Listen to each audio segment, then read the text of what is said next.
warahmatullahi wabarakatuh. Perkenalkan, nama saya Rizky Maulida, NIM E 2019-1202. Saya Prodi Perbankan Syariah 4, Fakultas Ekonomi Bisnis Islam. Baik, di sini saya akan mereview 5 video dari dosen saya, yaitu Bapak Dr. Abdul Wadud Nafis, yang berjudul Perhitungan Pendapatan Nasional, Kebijakan Moneter dalam Perspektif Ekonomi Islam, Kebijakan Fiskal dalam Perspektif Ekonomi Islam, Peran dan Fungsi Bank Sentral, serta Tugas dan Wewenang OJK. Baik, pertama-tama kita akan membahas perhitungan pendapatan nasional. Langsung saja ke pengertian pendapatan nasional. Pendapatan nasional adalah jumlah pendapatan yang diterima oleh masyarakat suatu negara dalam kurun waktu tertentu yang biasanya 1 tahun. Konsep pendapatan nasional pertama kali dicetuskan oleh Sir William Petty dari Inggris yang berusaha menaksir pendapatan nasional negaranya pada tahun 1665. Pengertian pendapatan nasional adalah ukuran dari nilai total barang dan jasa yang dihasilkan oleh suatu negara dalam kurun waktu 1 tahun yang dinyatakan dalam satuan uang. Salah satu tolak ukur yang digunakan untuk menilai kondisi perekonomian suatu negara adalah pendapatan nasional. Selanjutnya, tujuan dari perhitungan pendapatan nasional adalah untuk memperoleh gambaran tentang tingkat ekonomi yang sudah dicapai dalam suatu negara. Data pendapatan nasional yang sudah dicapai dapat digunakan untuk membuat perkiraan tentang perekonomian negara di masa yang akan datang. Pendapatan nasional dapat digunakan untuk mengetahui susunan perekonomian suatu negara. Hal tersebut dapat dilihat dari kontribusi setiap sektor perekonomian terhadap penyusunan pendapatan nasional. Pendapatan nasional dapat digunakan untuk memutuskan dan menyusun untuk dibuat kebijakan yang sekiranya dipandang perlu. Contohnya, pada sektor pertanian dapat disusun berbagai macam kebijakan seperti penyediaan pangan, industri pupuk, irigasi, dan sebagainya. Selanjutnya yaitu faktor-faktor yang mempengaruhi pendapatan nasional. Yang pertama yaitu permintaan dan penawaran agregat. Permintaan agregat adalah suatu daftar keseluruhan barang dan jasa yang akan dibeli oleh sektor perekonomian pada berbagai tingkatan harga. Permintaan penawaran agregat menunjukkan antara hubungan keseluruhan permintaan terhadap barang dan jasa sesuai dengan tingkatan harga. Yang kedua yaitu konsumsi dan tabungan. Konsumsi adalah pengeluaran total untuk memperoleh barang dan jasa dalam suatu perekonomian dalam jangka waktu 1 tahun. Sedangkan tabungan adalah bagian dari pendapatan yang tidak dikeluarkan untuk konsumsi. Yang ketiga yaitu investasi. Investasi adalah semua pengeluaran yang digunakan untuk menciptakan modal baru. Tujuannya adalah untuk mengganti bagian modal yang sudah rusak dan menambah penyediaan modal yang ada. Selanjutnya jenis-jenis pendapatan nasional. Yang pertama yaitu produk domestik bruto atau GDP. Produk domestik bruto adalah jumlah produk berupa barang dan jasa yang diperoleh dari unit-unit produksi di dalam batas wilayah suatu negara atau domestik selama 1 periode. Yang kedua yaitu produk nasional bruto atau GNP. Produk nasional bruto atau meliputi nilai produk berupa barang dan jasa yang dihasilkan oleh masyarakat dalam suatu negara atau nasional selama 1 periode. Dalam menghitung besarnya GNP berdasarkan harga pasar, yang harus diperhatikan yaitu jangan sampai ada perhitungan ganda. Jumlah GNP adalah GNP sama dengan GDP plus pendapatan neto dari luar negeri. Yang ketiga yaitu produk nasional neto atau net national product. Produk nasional neto adalah jumlah GNP yang dikurangi dengan barang modal sebagai penggantian. NNP sama dengan GNP dikurangi penyusutan. Yang keempat yaitu pendapatan nasional neto atau NNI. Pendapatan nasional neto adalah pendapatan yang dihitung dari jumlah balas jasa yang diterima oleh rakyat sebagai pemilik faktor produksi. Selanjutnya NNI sama dengan NNP dikurangi pajak tidak langsung plus subsidi. Yang kelima yaitu pendapatan perseorangan atau PI. Pendapatan perseorangan adalah jumlah pendapatan yang diterima oleh setiap penduduk dalam masyarakat terbentuk, termasuk pendapatan yang didapatkan tanpa memberikan suatu kegiatan yang lainnya. PPI sama dengan NNI plus transfer payment dikurangi iuran sosial plus asuransi plus laba ditahan plus pajak perseroan. Yang keenam yaitu pendapatan yang siap dibelanjakan atau DI. Pendapatan yang siap dibelanjakan adalah pendapatan yang siap untuk dibelanjakan atau dimanfaatkan. DI sama dengan PI dikurangi pajak langsung. Selanjutnya yaitu kebijakan moneter dalam perspektif ekonomi Islam. Kebijakan moneter adalah seperangkat kebijakan ekonomi yang dibuat untuk mengatur ukuran serta tingkat pertumbuhan pasokan uang di dalam perekonomian negara. Jenis-jenis kebijakan moneter. Yang pertama, kebijakan ekspansif, yang kedua, kebijakan kontraktif. Apa sih kebijakan moneter ekspansif? Kebijakan moneter ekspansif merupakan kebijakan yang diambil untuk jumlah uang yang beredar. Yang selanjutnya, kebijakan kontraktif adalah kebijakan untuk mengurangi jumlah uang yang beredar. Selanjutnya, instrumen kebijakan moneter. Yang pertama, kebijakan operasi pasar terbuka. Yang kedua, kebijakan diskonto. Yang ketiga, kebijakan suku kas. Yang keempat, kebijakan kredit ketat. Yang kelima, kebijakan dorongan moral. Dan yang keenam, penyesuaian tingkat suku bunga. Selanjutnya, tujuan kebijakan moneter. Yang pertama, mengedarkan mata uang sebagai alat pertukaran dalam perekonomian. Yang kedua, menjadi kestabilan harga. Yang ketiga, menjaga kestabilan ekonomi. Yang keempat, meningkatkan kesempatan kerja. Yang kelima, memperbaiki neraca perdagangan kerja masyarakat. Yang keenam, distribusi likuiditas yang optimal. Yang ketujuh, mempertahankan keseimbangan antara IS dan LM. Yang kedelapan, pertumbuhan ekonomi dan pemerataan pendapatan. Selanjutnya, instrumen kebijakan moneter dalam ekonomi Islam. Yang pertama, nisbiyatul ikhtiyati, yang kedua ikna al-ma'wi, yang ketiga nisbiyatul iqrad, yang keempat i'adatus sanadat, yang kelima as-sukuwal islamiyah, yang keenam islamic suku, yang ketujuh al-istis al-hukumi, yang kedelapan adatur taskit. Beberapa mazhab instrumen kebijakan moneter dalam ekonomi Islam. Yang pertama, mazhab istishaduha, tidak diperlukan untuk melakukan kebijakan moneter. Yang kedua yaitu mazhab mainstream, memaksimalkan alokasi sumber daya untuk kegiatan produktif, melarang praktek penumpukan uang. Selanjutnya kita bahas yang ketiga yaitu kebijakan fiskal dalam perspektif ekonomi Islam. Pengertian kebijakan fiskal adalah kebijakan yang dibuat pemerintah untuk mengarahkan ekonomi suatu negara melalui pengeluaran dan pendapatan pemerintah.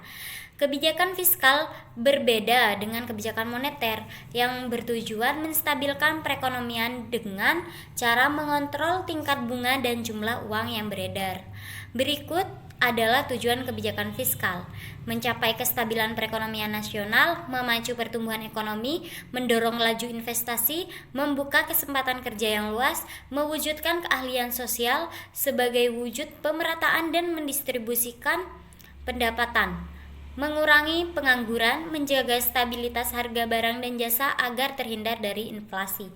Selanjutnya yaitu jenis kebijakan fiskal. Yang pertama, kebijakan ekspansif. Kebijakan fiskal ekspansif bertujuan untuk mendorong ekonomi dan menghindari resesi sementara. Kebijakan fiskal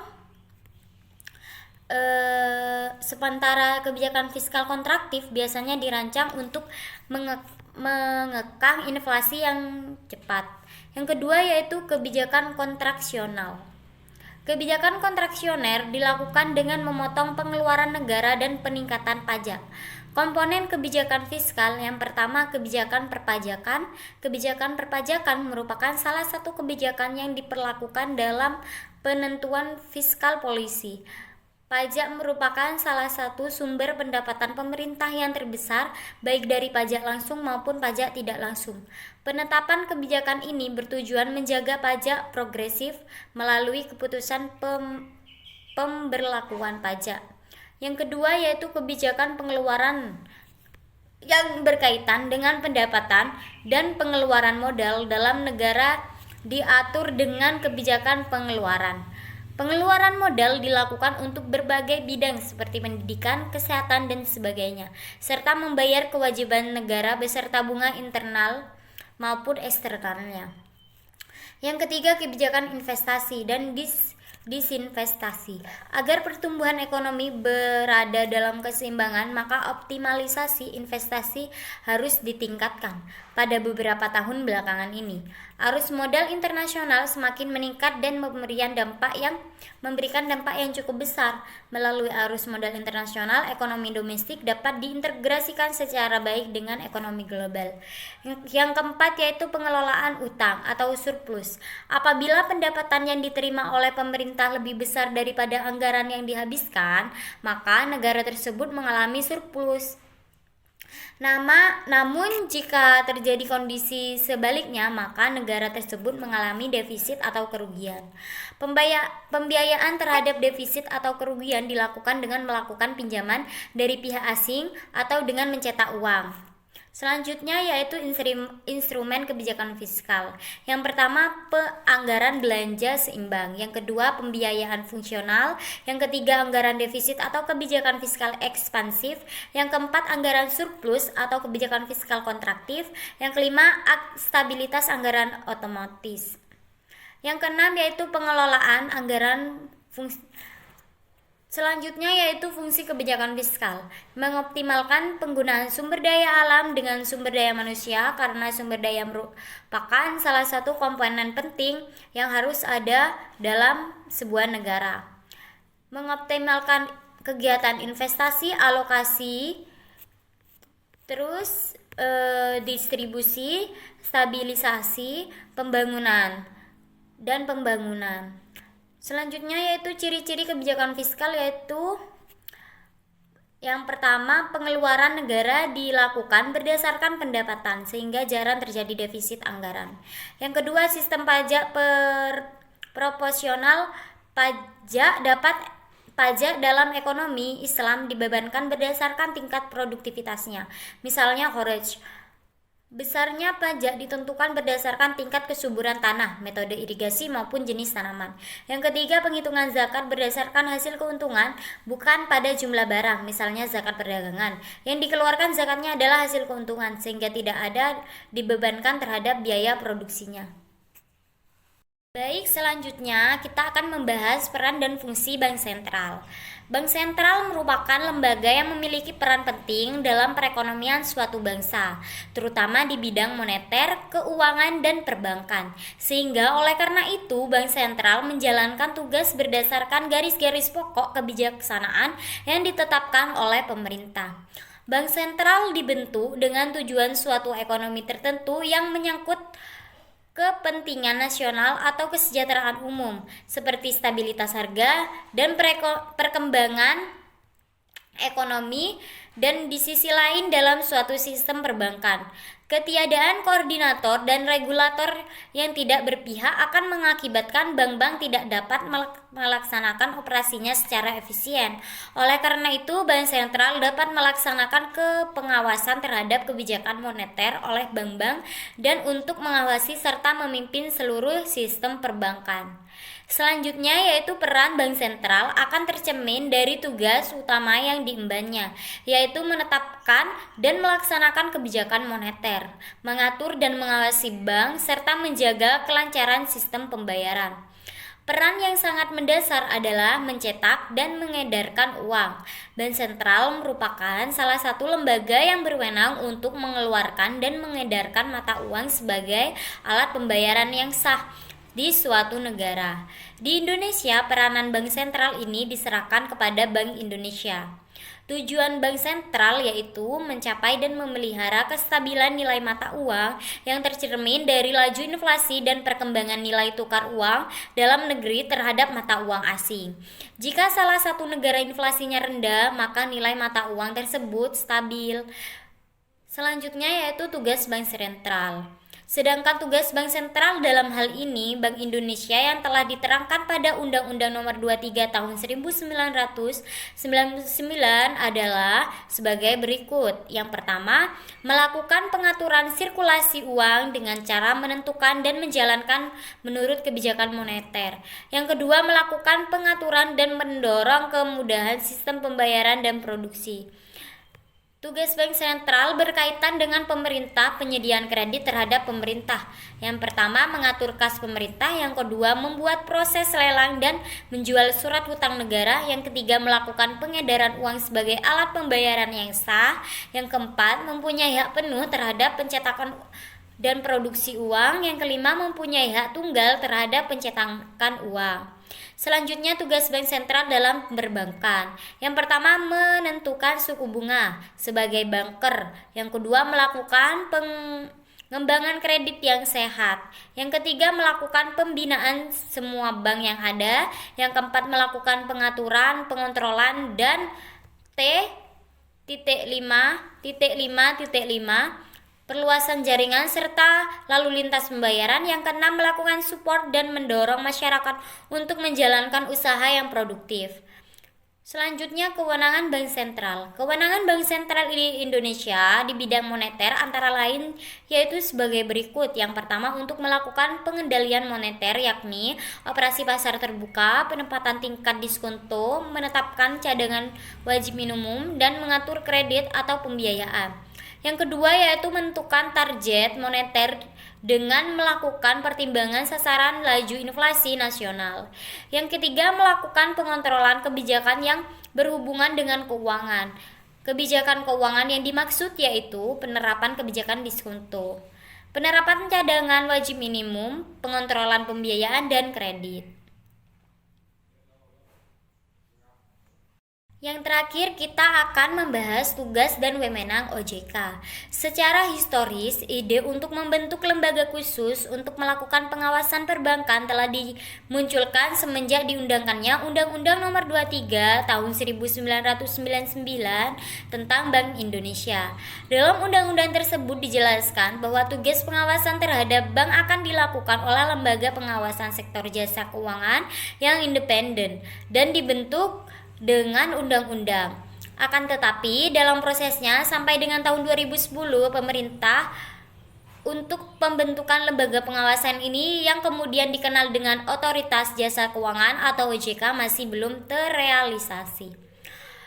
OJK merupakan sebuah lembaga negara yang memiliki fungsi dan tugas dalam penyelenggaraan sistem pengaturan dan pengawasan terhadap industri jasa keuangan secara integrasi. Menurut Undang-Undang Nomor 21 Tahun 2011 Bab 1 Pasal 1 Ayat 1, yang dimaksud dengan OJK adalah lembaga yang independen dan bebas dari campur tangan pihak lain, yang mempunyai fungsi, tugas, dan wewenang pengaturan, pengawasan, pemeriksaan, dan penyidikan. Selanjutnya yaitu pengawas yang ada di pengawasan OJK adalah perbankan, pasar modal, asuransi, dana pensiun, lembaga pembayaran, dan jenis lembaga keuangan lainnya. Adapun tujuan utama pendirian OJK adalah 1. Meningkatkan dan memelihara kepercayaan publik di bidang jasa keuangan. 2. Menegakkan peraturan perundang-undangan di bidang jasa keuangan. 3. Meningkatkan pemahaman publik mengenai bidang jasa keuangan. Yang keempat, melindungi kepentingan konsumsi jasa keuangan. Otoritas Jasa Keuangan atau OJK dibentuk dengan tujuan agar keseluruhan kegiatan di dalam sektor jasa keuangan yang pertama terselenggara secara teratur, adil, transparan, dan akuntabel. Yang kedua, mampu mewujudkan sistem keuangan yang tumbuh secara berkelanjutan dan stabil. Dan yang ketiga, mampu melindungi kepentingan konsumen dan masyarakat. Adapun asas dalam OJK ada 7, yaitu yang pertama asas independensi, bahwa OJK melaksanakan tugasnya sesuai dengan peraturan perundang-undangan. Dalam hal ini OJK bekerja sama secara profesional, objektif, dan tanpa dipengaruhi pihak lain. Yang kedua, asas kepastian hukum. OJK bekerja sesuai dengan ketentuan yang berlaku. Dalam hal ini, OJK memberikan jaminan kepada lembaga keuangan, di mana OJK memberikan arahan sesuai dengan aturan yang berlaku. Yang ketiga, asas kepentingan umum. Yang keempat, asas keterbukaan. Yang kelima, asas profesionalisme. Yang keenam, asas integritas. Yang ketujuh, asas akuntabilitas. Adapun tujuan OJK yang pertama, mengatur dan mengawasi jasa keuangan baik di bidang sektor perbankan maupun non-perbankan. Yang kedua, mengatur dan mengawasi kegiatan jasa keuangan di sektor pasar modal. Yang ketiga, mengatur dan mengawasi aktivitas jasa keuangan di sektor asuransi, dana pensiun, lembaga pembiayaan, dan lembaga keuangan lainnya. Selanjutnya yaitu wewenang OJK. Yang pertama, menetapkan peraturan perundang-undangan di industri jasa keuangan.